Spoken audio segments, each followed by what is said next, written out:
नमस्कार श्रोते हो, दीपक रेगे कथाकथन चॅनलवर तुम्हा सगळ्यांचं मनापासून स्वागत. श्रोते हो, तुम्ही ऐकताय विजय जाधव यांची पाऊस काळ ही कादंबरी आणि आज भाग 12वा.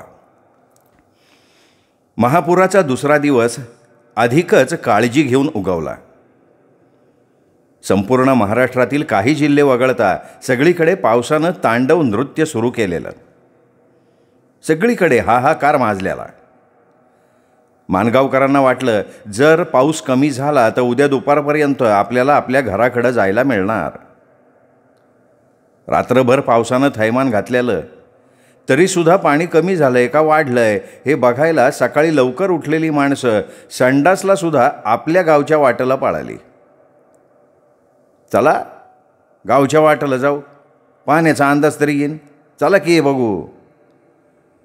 पण जेव्हा ती रस्त्यावर पोहोचली तेव्हा त्यांचं परसाकडला जायचं सुद्धा विसरलं. त्यांच्या गावापर्यंत पसरलेलं अकराळ विक्राळ दिसणारं पाणी कालच्यापेक्षा अजून पुढे सरकलेलं. माणगावचं शिवार तर त्यांनी आपल्या कवेत घेतलंच होतं आणि आता ते आमच्या गावचं शिवारसुद्धा आपल्या मिठीत घेण्यासाठी पुढे पुढे झेपावत असलेलं. आईला यादववाडीतनं पण दुसरीकडं जायला लागतंय काय, कोणाला माहिती? ते कसं काय? अरे मोहरं बघ की, पाणी लाटा मारत पुढं सराय. लेका यादववाडीत पाणी शिरल्यावर आपल्या गावात खडा तरी शिल्लक राहीन का? उगा आपलं काय बी बोलतोय. माणसं गावच्या काळजीनं एकमेकांवर खेकसत होती, मनाला धीर देत होती. होईल तसं होईल असं म्हणत निराश मनानं मागं फिरत होती. काही लोकांची ही तऱ्हा आता काही जण पहाटे पहाटे उठलेले. त्यांना नवीन जागेचा अंदाज न आल्यामुळं आणि काल दिवसभरात परसाकडला जायची सुद्धा सवड न घावल्यामुळं अशा माणसांनी जागेचा विचारच केला नाही. शाळेचं पटांगण, सभोवतालची जागा, अगदी मुतारीचा सुद्धा वापर माणसांनी संडाससाठी केलेला. आपल्याला हिथं काही जलम काढायचं आहे का? पुढचं पुढं बघू. दुपारपर्यंत पुराचं पाणी उतरायला सुरुवात झाली की घरला पाळायचं. अशा बेतानं त्यांनी सारा कारभार आसपासच उरकून घेतलेला. अगोदरच शेणामुताचा वास, त्यातच ही सगळी घाण, त्यामुळे पटांगणात यायला सुद्धा नको झालेलं. प्रत्येकजण एकमेकांवर खेकसत असल्याला. आईला काय कळते का तुम्हाला? का काय झालं? काय झालं म्हणून काय विचारताय? खायचं तिथंच घाण करायची होय? आपल्या गावात असतो तर अशी घाण केली असती का? नाही, खरं आहे तुमचं, पण हे ज्याचं त्याला कळायला पाहिजे नाही का? अरे प्रत्येकजण असंच बोलतोय. मग ही सगळी घाण केली कुणी? का या गावातली माणसं आली होती पहाटे पहाटे इथं घाण करायला? नाही, आम्हाला नाही माहिती, आम्ही लांब तिकडं रेल्वे लाईनच्या पलीकडे गेलो होतो. सगळेजण एकमेकांवर ढकलून मोकळे होत होते. तलाठी अण्णासाहेब आणि सरकारी डॉक्टर वैतागलेले. रात्री झोपताना सगळ्यांना ताकीद देऊन सुद्धा माणसं आपल्या मूळ गुणावर गेली होती, त्यामुळे त्यांनाही झीट होती. त्यांनी सगळ्यांना एकत्र बोलवलं. माणसं सकाळच्या चहाची वाट बघत होती. त्यांना वाटलं सरकारी चहा आला, चला. सगळं सरकारकडनं मिळालं पाहिजे ही अपेक्षा पळतच आली. सगळी गोळा झाल्यावर अण्णासाहेब सांगायला लागले, बाबांनो, आपण इथं जत्रेला आलो नाही किंवा जीवाची मुंबई करायला आलेलो नाही. परिस्थितीनं आपल्याला इथं आणलं याची जाणीव ठेवा. धरणातनं पाणी सोडायचं प्रमाण आणि पावसाचं प्रमाण दोन्ही वाढलंय, त्यामुळे सगळं आदांतरी आहे. आपला मुक्काम अजून किती दिवस इथं राहील निश्चित सांगता येत नाही. जरी उद्यापासनं पूर वासरायला सुरुवात झाली तरी कमीत कमी 4-5 दिवस तरी आपल्याला गावात जाऊन काही उपयोग होणार नाही. आणि म्हणून आपण जर हिथं अशी घाण केली तर त्याचा त्रास आपल्यालाच होणार आहे. दुर्गंधी सुटणार, रोगराई वाढणार. त्यापेक्षा लांबवर माळ पसरलाय, तिकडं पुरुष माणसांनी परसाकडला जावावं.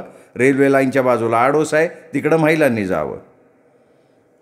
जनावरांची शेणामुताची घाण तिकडं दक्षिणेच्या बाजूला कोपऱ्यात ढीक करून ठेवा. जनावरं तशीच घाणीत बांधली तुम्ही, त्याच्यावरच वैरण टाकताय. आता घाणीच्या वासामुळं जनावरं वैरण खातील का? तुमच्या जनावरांची उसाभर करायला कोण सरकारी माणसं येणार आहेत का? अरे जरा विचार करा. महापुराच्या तडाख्यात काय तुम्हीच तेवढं सापडलेलं नाही, संपूर्ण महाराष्ट्राची दायना उडाली. प्रत्येकानं जर असं वागायचं ठरवलं तर काय हालत होईल याचा विचार करा की जरा. सरकारी मदत येण्यापूर्वी या शेजारच्या गावाने आपल्याला आसरा दिला आहे. त्यांनी शक्य होईल तेवढी तुमची सोय केली. त्यांच्यावर पश्चात्ताप करायची पाळी येऊ देऊ नका. अण्णासाहेब तळमळीनं बोलत होते. माणसं कान पाडून ऐकत होती. काहींच्यावर परिणाम दिसत होता, तर काहीजण सोंभासारखे नुसते उभे होते. अण्णासाहेब, आता तुम्ही अजिबात काळजी करू नका. आम्ही व्यवस्थित वागतो, असं म्हणत माणसं शेणाघाणीच्या कामाला लागली. साफसफाईचं काम पूर्ण होतंय का नाही तोपर्यंत बायकांची मसरांच्या धारा काढायची धांदल उडाली. गावाकडनं येताना धाराची भांडी आणायचं जमलं नव्हतं, त्यामुळं मिळेल त्या भांड्यातनं धारा काढल्या आणि दूध डेअरीला पळवलं. पण एकाही गाड्याला किंवा बाईला वाटलं नाही सगळ्यांच्या जवळचं थोडं थोडं दूध एकत्र करावं. या गाववाल्यांच्याकडनं फक्त साखर पावडर घ्यावी आणि सगळ्यांचा चहा एकत्र करावा. उलट मिळतील त्या भांड्यातनं दूध घेऊन ती डेअरीकडं पळाली. आमच्या गावात एकूण 3 डेअऱ्या, त्यांची मात्र दुधाची चांगली चंगळ झाली. जादा गोळ्याला झालेलं दूध कशातनं घेऊन जायचं हा त्यांच्यापुढं प्रश्न पडला होता. रोख पैसे मिळत आहेत म्हटल्यावर माणसांनी, बारक्या पोरासनी दुधाचा ठिपूस ठेवला नाही. उलट समद दूध डेअरीला घालून चहाची वाट बघत बसले. पोरं बुक्केनं तळमळायला लागली. त्यांच्या पाठीत बुक्की घालत आया त्यांना म्हणत होत्या, गपकी मोड द्या. एवढा काय दुष्काळात ना आला का पोटात राखूच शिरलाय? आत्ता चहा मिळेल तवर दम धर, नाही तर दिन वादाडा. खरं बघता आपल्या मुलांच्यासाठी आपण एवढी धडपड करत असतो, मग त्यांनी खाऊन राहील ते दूध विकायचं ना. आपली मुलं सशक्त होतील तर कुठल्याही क्षेत्रात ती मागे राहणार नाहीत. आपण मुलांच्या दवाखान्यासाठी जो खर्च करतो तो निश्चित वाचेल. आपली भावी पिढी सशक्त बलवान असावी असं का कोणास वाटत नाही याचं आश्चर्य वाटलं. गडी माणसानं सुद्धा आपल्या परिस्थितीचं भान नसलेलं. आपणावर आता कुठली वेळ आली आहे, आपण कसं वागलं पाहिजे याचा विचारच नाही. उलट रात्रीचं जेवण चांगलं झालं होतं, आता सकाळी जरा नाश्त्याचं बघा. माणसाच्या कोडगेपणाला जरा मर्यादा असाव्यात ना. आपल्यावर आलेल्या प्रसंगाचं जरा भान असावं. जरा बसणाऱ्यानं लाजावं, बघणाऱ्यानं लाजावं, पण इथं कोणाला कशाची जाणच नाही. ज्यांना सकाळी सकाळी चहाऐवजी हातभट्टी लागते ते कावरे बावरे होऊन हवेत तरंगत असलेले, त्यांना कधी एकदा हातभट्टीचा घोट घशाखाली ढकलतोय असं झालेलं, तर काही जणांनी एवढ्या सकाळी सुद्धा चटका केलेला. नमस्कार सर. हात जोडत झोकांड्या देत राजाराम पुढं आला. अरे कोण, रमेश? आणि काय रे एवढ्या सकाळी सकाळी काय ही अवस्था करून घेतली आहेस? सर ना अवस्था नाही करून घेतली, केली, पुरानं केली. आता जगण्यासारखं काय राहिलंय सर? अरे म्हणून काय दारू प्यायची का? सर आपल्या मनाला हे पटत नाही. तुम्हाला तुमच्या गावाला किती त्रास द्यायचा सर. आणि सर हे समज झालं कोणामुळं? पुरामुळं. सर अंगाव एक पॅन्ट एक बनियान यो एकच फाटका टावेले. कुणामुळं? पुरामुळं. बायका पुरं एकीकडं, मी भलतीकडं. हे सगळं कुणामुळं? पुरामुळं. तुम्हासनी माहीत नाही सर. तुमचं अख्खं गाव विकत घ्यायची आपली ऐपत आहे, पण आज 2 रुपयासाठी तुमच्या मोरं मला हात पसरायची वेळ आली. कुणामुळं? पुरामुळं. कशाला जागायचं सर? त्याच्यापेक्षा पुरात उडी हाणतो, जीव देऊन टाकतो असं वाटते. नाही तर हे सगळं इसरायला पोटात जरा अक्काबाई ढकलली समज इसरते. सर आपण लहानपणापासूनचे दोस्त आहे. 2 रुपये देता का? येतो जरा टाकून. मग जगाबरोबर काय व्हायचंय ते होऊ दे. मला एक वेळ बघायचंय पाणी दमतंय का मी दमतोय. नाईलाजानं मी खिशात हात घातला. 2 रुपये त्याच्या हातावर ठेवले. Thank you sir. बडबडत तो निघून गेला. सभोवतालची बाकी सगळीजणं हसत होती. वाईट वाटलं. माझ्या लहानपणीचा हा माझा दोस्त, एकुलता एक, लाडात वाढलेला, घरची श्रीमंती, त्यामुळे पैशाची त्याला कधी कमतरता पडली नाही. शाळेत अभ्यास सोडून इतर गोष्टीत नेहमी पुढे असायचा. जेमतेम 10वीपर्यंत शिकला. आता वर्षाला 1 एकरा विकून चैनीत फिरत असतो. मला शाळेच्या पहिल्या दिवशी मोटरसायकलवरनं धडक मारलेला कुर्रेबाज पोरगा याचाच. आता ह्याच्यापेक्षा तो सुद्धा वेगळं काय करणार. सगळीकडे पुरामुळे हाहाकार माजलेला. संपूर्ण कृष्णाकाठ महापुरानं आपल्या पोटात घेतलेला. भिलवडीत 10,000 लोक आपलं काय होणार या विवंचनेत आत अडकलेली. तर वाळवा, नागराळे, बुर्ली, शिरगाव, आमणापूर ही गावं जगापासून वेगळी करून त्यांना संपवण्यासाठी महापूर आपला फास आवळत असलेला. मुळातच ही रांगडी गावं. कसलं पण संकट आलं तरी त्याच्याबरोबर 2 हात करायला सामोरं जाणार. आपला जीव वाचवण्यासाठी वेळप्रसंग आला तर पाण्याबरोबर लढत द्यायची तयारी असलेली माणसं. शहरातल्या नाजूक पोरीसारखी सांगलीची अवस्था झालेली. तिच्या बापजन्मी एवढा मोठा महापूर तिनं कधी बघितला नव्हता. सुरुवातीला नदीचं लाल भडक पाणी बघताना तिला बरं वाटलं. आयर्विन पुलावर महापूर बघायला अख्खी सांगली लोटली. नदीच्या पात्रातनं वाहत जाणारी झाडं झुडपं, कडब्याच्या गंज्या, जीव जीवाणू, प्रसंगी माणसांचे मुडदे बघताना त्यांना गंमत वाटत होती. फेरीवाल्यांच्याकडच्या वेगवेगळ्या पदार्थांवर ताव मारत बायका पोरांसह महापुराचा आनंद लुटताना ज्यांना ज्यांना या महापुरानं देशोधडीला लावलं त्यांच्या वेदनांचा या मंडळींना विसर पडला. काही बहाद्दारांनी पुलावरनं नदीत उड्या हाणून पूर पोहण्याचा आनंद लुटायला सुरुवात केली. पण पाणी जसं जसं वाढलं तशी तशी माणसं पुलावरनं हालायला लागली. पात्राच्या बाहेर पाणी आलं. माणसांना वाटलं आलं तर आलं, आपणाला काळजी करायचं कारण काय. पाणी येऊन येऊन कुठवर येईल, घाट सोडून वर तर येत नाही. म्हणून पाण्याकडं ध्यान न देता सांगली गाफील राहिली. कर्नाळ रस्ता आणि सखल भागात पाणी शिरलं. शिरू दे, शिरलं तर त्यांची कायमची बोंब आहे. त्यांना कोणी तिथं राहायला सांगितलं होतं. फुकटचं गावलं आणि बापलेक दावलं अशी त्यांची तारा. सस्ताईत जागा मिळत्या त्या म्हणून कुठं पण राहायचं. आता बसा दोन्ही हाताने हाणत, आपल्याला काय घेणं आहे. गुंठेवारीतल्या लोकांची कायम हीच बोंब आहे असं म्हणत सांगली त्यांच्याकडे बघून हसत होती. आपल्याच मस्तीत आणि धुंदीत महापुराच्या पाण्यात नाचत असलेली. पाणी धोक्याच्या पातळीवरनं कधी व्हायला लागलं ते पण यांना कळलं नाही. आणि कितीही मोठा पूर आला तरी आमच्या भागात कधीच पाणी येणार नाही असं म्हणणाऱ्या दुकानदारांच्या दारात पाणी कधी खेळायला लागलं ते त्यांना पण समजलं नाही. पाणी पुढं पुढं सरकलं तशी माणसं हाबाकली. आता कृष्णेनं धोक्याची पातळी ओलांडली आणि पाणी टोळधाडीसारखं रस्त्या रस्त्यावरनं पळायला लागलं.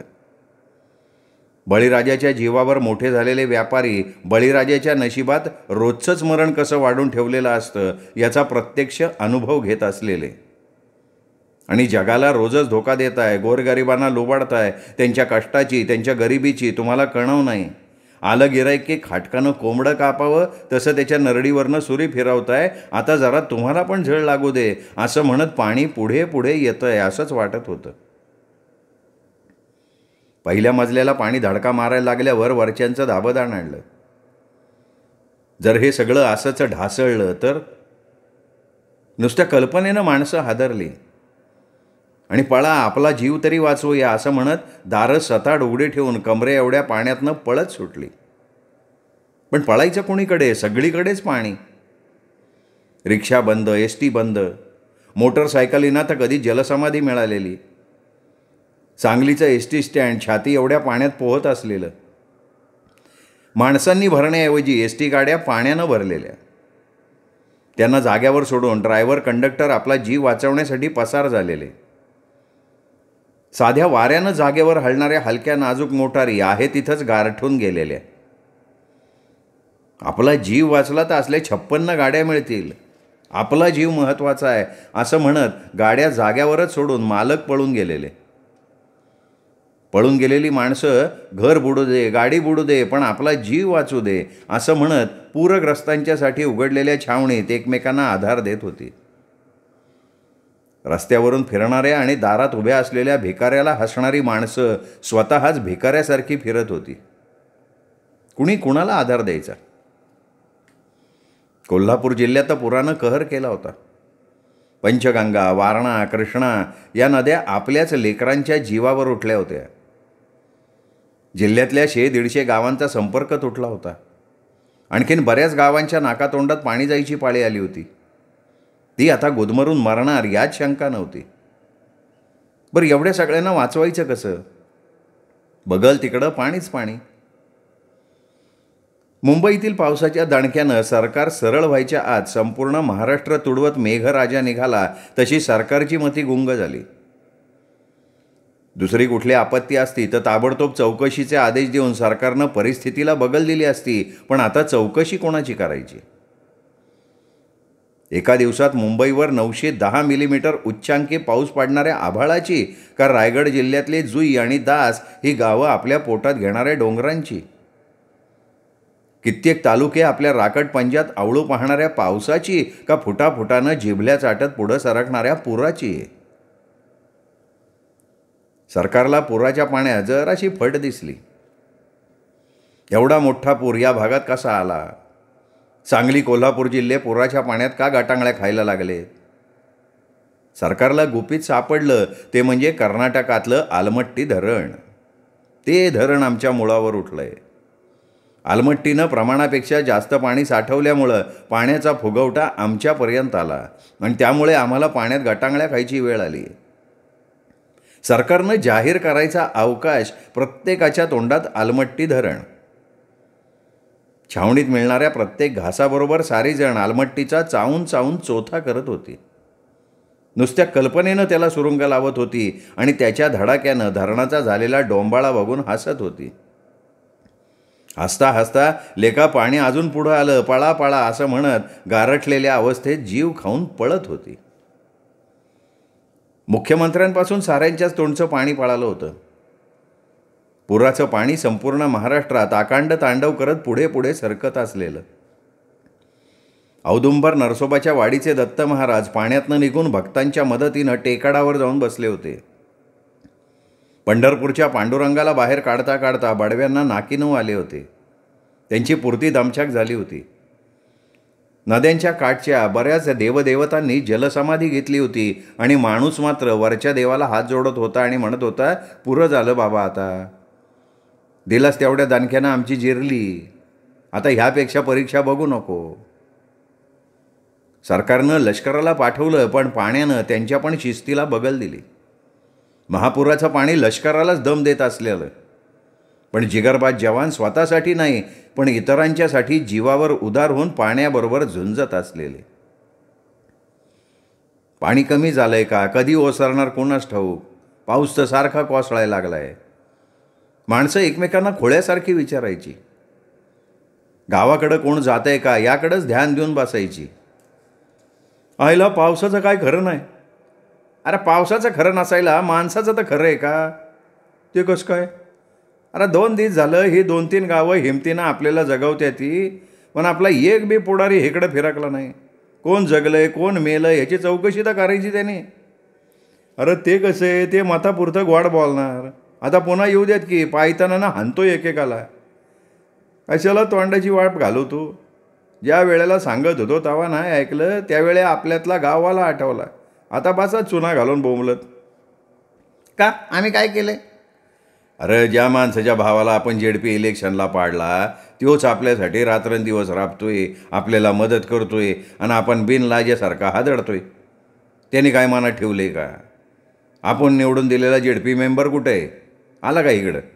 बसलाय तिकडं वेट्याला पाहुण्याच्यात जाऊन. अरे भय, पण त्यांनी तरी काय करायचं? तो पण आपल्यासारखा पूरग्रस्तच की. हा बरोबर आहे, पण पुढारी व्हायचं म्हणल्यावर आपलं दुखणं बाजूला ठेवायला नको आहे. आणि तुम्ही त्यांचीच बाजू घेऊन बोलणार होय? तुमच्या गटाच्या माणसाला तुम्ही कशी नावं ठेवणार? बरोबर आहे का नाही? अरे कसलं गट आणि तड घेऊन बसला. आलेलं दिस कसं तरी ढकलो. कशानं ढकलणार? आणि हे गाव असं किती दिवस पोचणार आपल्याला? काय बहुतेक उपाशी मारायची पाळी येणार.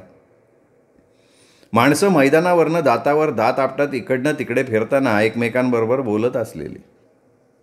गाव पुढारी दिसला की यासनी जोर चढायचा. त्यात जरा टाकलेली असल्यावर तर काय खरंच नाही. मोठमोठ्यानं गरजून सगळं मैदान डोक्यावर घ्यायचे, त्यामुळे गावातले पुढारी तोंड दडवून पळायचे. गावातला पुढारी झेडपी मेंबर 3 दिवसांनी शाळेकडे फिरकले. त्यांच्या अवताराकडे बघून त्यांना कोणीही पुढारी म्हटलं नसतं. अंगावरची कापडं राडीराड झालेली, केस विस्कटलेले, दाढी वाढलेली, तोंडावरची रयाच गेलेली. ते आल्याबरोबर त्यांच्या गटाची माणसं गोळा झाली. अरे भाऊ, तुम्ही कुठं राहायला गेलाय? त्यांच्या कार्यकर्त्यांना विचारलं. हा, विट्याला गेलो पाहुण्यांकडे राहिला. अहो, पण तुम्ही पाण्यातनं बाहेर कधी पडला भाऊ? काय रस्ता बंद व्हायची चिन्ह दिसायला लागली म्हणून बाहेर पडलो. तुमच्याबरोबर पाठीमागं राहायची लई इच्छा होती, पण थांबता नाही आलं, कारण बायकोचा दमा वाढला. पुरात अडकलो तर पुन्हा पंचायत होणार म्हणून नाईलाजाने गेलो मग विट्याला. एवढ्यात आमच्या गावचे सरपंच आले. सगळं गाव त्याला सोन्या बापू म्हणायचं. उमदा तरुण, कायम कार्यकर्त्यांच्या घराड्यात असणारा, संकटाला न घाबरता त्याचा मुकाबला करण्यासाठी सज्ज असणारा, 2 द्यायची 2 घ्यायची तयारी असलेला, अंगातल्या सळसळत्या रक्तात कुठलंही आव्हान पेलायची तयारी असलेला, पण राजकारणाच्या डावपेचात कमी पडला आणि झेडपीच्या निवडणुकीत याच गावानं त्याला दगा दिला. आपल्या गावच्या उमेदवाराला बहुमतानं निवडून दिलं, त्यामुळे ह्याच्या भावाला हार पत्करावी लागली. समोर भाऊ दिसलं आणि क्षणासाठी का होईना त्याच्या मनात आलं असावं, यानंच निवडणुकीत आपल्याला खडे चारले. पण चेहऱ्यावर तसे भाव न दाखवता, नमस्कार भाऊ, तुम्ही कधी आले, असं म्हणत पुढे आले. हा, नमस्कार. पण नमस्कार म्हणताना भाऊंची नजर खाली गेली. हे बघा भाऊ, तुमच्या गावच्या लोकांना आमच्या गावामार्फत जेवढी शक्य असेल तेवढी मदत आम्ही करतोय. काही झालं तरी तुमच्या लोकांना आणि जनावरांना उपाशी राहू देणार नाही आम्ही. पण तुम्ही लोकप्रतिनिधी आहे, तुम्ही तुमच्या नेत्याकडनं काही मदत मिळवणार का नाही? हा, बघू ना, साहेबांना सांगून तुमची काहीतरी व्यवस्था करतो. नाही, आमची व्यवस्था करायला आम्ही समर्थ आहे. तुमचं गाव पूरग्रस्त आहे, माणसं तुमची आहेत, त्यांना कसं जगवायचं ते तुमचं तुम्ही ठरवा. आम्हाला कशाला आश्वासन देताय? ताबडतोब तुमच्या नेत्याच्या कानावर इथली परिस्थिती घाला, ते काहीतरी व्यवस्था करतात का बघा. सोन्या बापू पोट तिडकीनं बोलत असलेला. अहो, मी बोलतो साहेबांना. कधी कधी बोलताय? ही माणसं मिळाले हो. अहो, तुमचा साहेब एक डाव तरी इकडं फिरकला का? हां, आता या की पुन्हा मदत मागायला आणि मतं मागायला. गर्दीतनं तावातावानं गारटलेला संपा म्हणाला. हे शहाण्या, तू काय बोलतो रे? तुला कळतं आहे का? साहेबाच्या मागं काय आपण तेवढे पूरग्रस्त आहे का? हां, आणि केवळ मतदारसंघ सांभाळून कसं चालेल? सगळा महाराष्ट्र सांभाळायचा आहे त्याचनी. उगा आपलं देवानं तोंड दिलं आहे म्हणून काही बोलून कसं चालेल रे? अरे, एवढा साहेबाचा पुळका येतोय तर मग मारा पाण्यात बुडून, असं म्हणत संपा तणतणत निघून गेला. गर्दीत कालवा वाढला. उलट सुलट एकमेकांच्यावर आरोप सुरू झाले आणि तेवढ्यात पावसाची जोरदार सर आली. माणसांची पांगापांग झाली. पटांगणातली जनावरं पावसाच्या पाण्यात निथळत राहिलेली होती. श्रोते हो, हा होता भाग 12वा. 13वा भाग उद्या. तोपर्यंत नमस्कार मित्र.